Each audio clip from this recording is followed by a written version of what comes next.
Ladies and gentlemen, Umbuyoseni Ndlozi, otherwise known as Ice Boy, otherwise known as Water Boy, is sort of Julius Malema's little minion in the EFF. He's always around to, pump up Julius Malema's ego, for lack of a better word. He has a PhD in political studies, and his thesis, and I shit you not, was why the stem is racist. The stem being the former national anthem of South Africa. Anyway, I was browsing Twitter the other day, and I came across this clip of Ndlozi. So it is 2 minutes. I do implore you to please watch all of it, and then we'll react to it afterwards. And you're still grinning from ear to ear. This happened on Saturday night.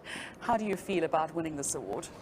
I feel very much honored, and I would like just to thank the Lord and give him the glory, because I believe it's not by might, not by power, but it's by his spirit. So, walked away with a study grant of 10,000 Rand. What happens? Does that go into a trust fund until you need it, because you're in grade 11 now, so you've got another year at school? What are you going to do with it? I'm going to study with it. And what are you going to study? I want to study psychology, counseling psychology. I want to deal with people, especially the mind, because I'm aware that the problem in this world is in the mind. Poverty is the state of mind. Everything is just the mind.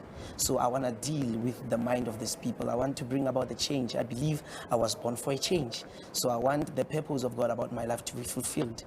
You touched on poverty. Poverty is one of the biggest issues facing us. Yes. You say poverty is a state of mind. Yes. What does that mean? Meaning poverty is all in the mind. I believe in the statement in the Bible that says, as a man thinks, so he is.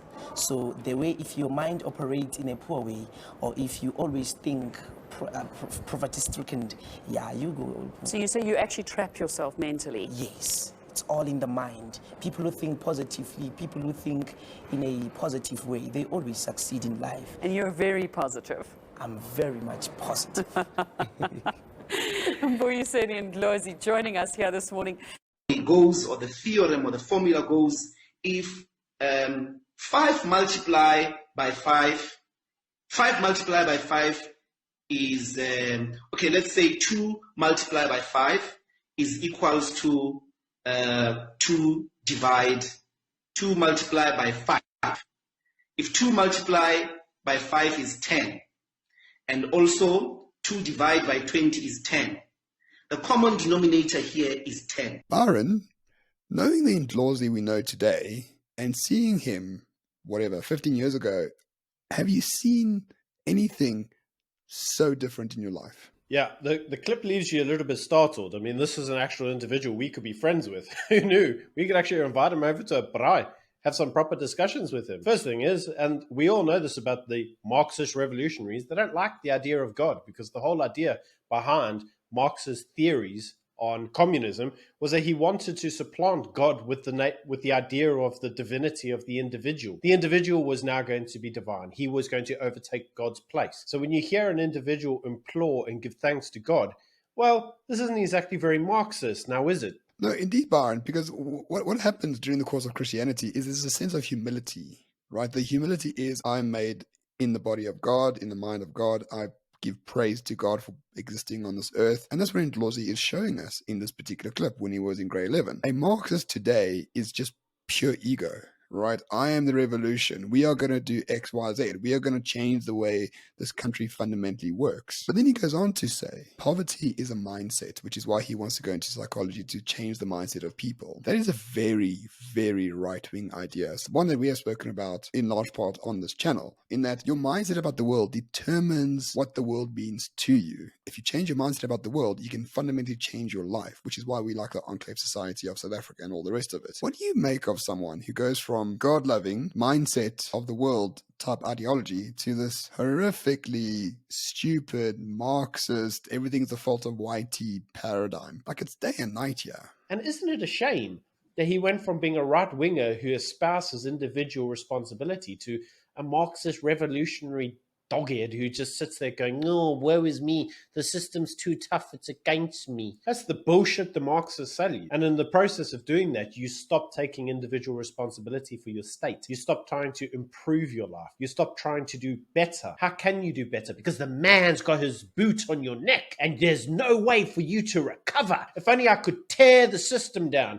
If only a revolutionary act could tear it down and we usher in a new one. Right, this is very distinctly Marxist. It's the entire notion of the Marxist revolutionary idea. Lotus Eaters, the podcast of the Lotus Eaters did a video not that long ago because it was the anniversary of Marx's death. And if you haven't had an opportunity to see it, I would implore you, go watch it, because it does actually show you just how decrepit this man was. His own daughters committed suicide. He encouraged his family to commit suicide because life was just a shit. This isn't a man that had hope and joy in his heart. He wanted to see the world burn. This is a man who our political class idealizes. This is where Marxism comes from. And let's face it, wherever his ideas are embodied, you just see shit in its wake. Now, if only South Africa could just rid itself of the ghost of Karl Marx, how great could we be? And that's essentially the point, right? We know Marxism is bad economically, politically, socially, but psychologically it's probably the most poisonous ideology in the world right now. If Ndlozi had this mindset going forward, he could have been a real force in South Africa. This is a sort of black consciousness. Black men, you are as equal as a white man. You should forge your own way in life, change the way you think about things, pursue your interests, pursue work, succeed at all costs. That,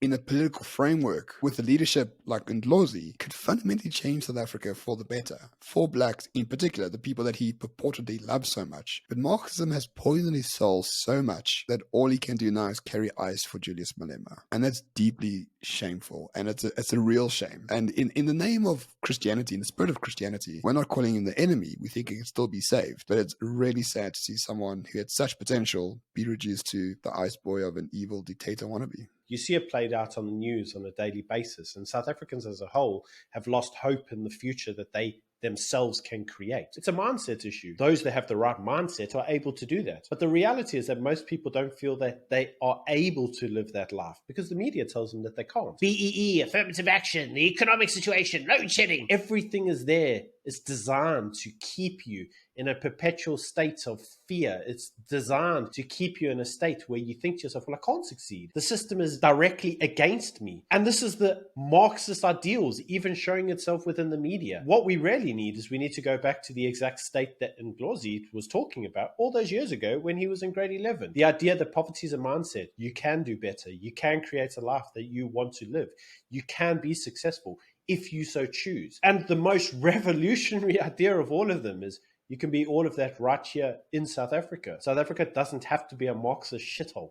It can be a land of opportunity. It can be America 2.0. Steve Biko once said that the most potent weapon of the oppressor is the mind of the oppressed, and which is exactly what Marxism does, especially to blacks in South Africa. Not all of them. We know that a large majority of the black population are Christian. They're sort of pragmatic. They're sort of right-wing, etc., etc., etc. But those people rarely have a voice in politics or in social life in this particular country because they tend to be rural, and there's a variety of issues for that. Your mind as the oppressed is just your mind. You are not actually oppressed. You could be someone great. We're not saying changing your mindset makes you rich, but we're saying it gives you the steps forward, the mindset to actually take the first step to actually get somewhere where you want to be. And it's just such a shame that Marxism has poisoned the political class in this country, where now it's all about entitlement, grift, graft, and blaming Whitey for everything. But in that spirit, Ndlozi, you're welcome to come back to us, my friend. We'll welcome you back with open arms, and I mean that extremely sincerely.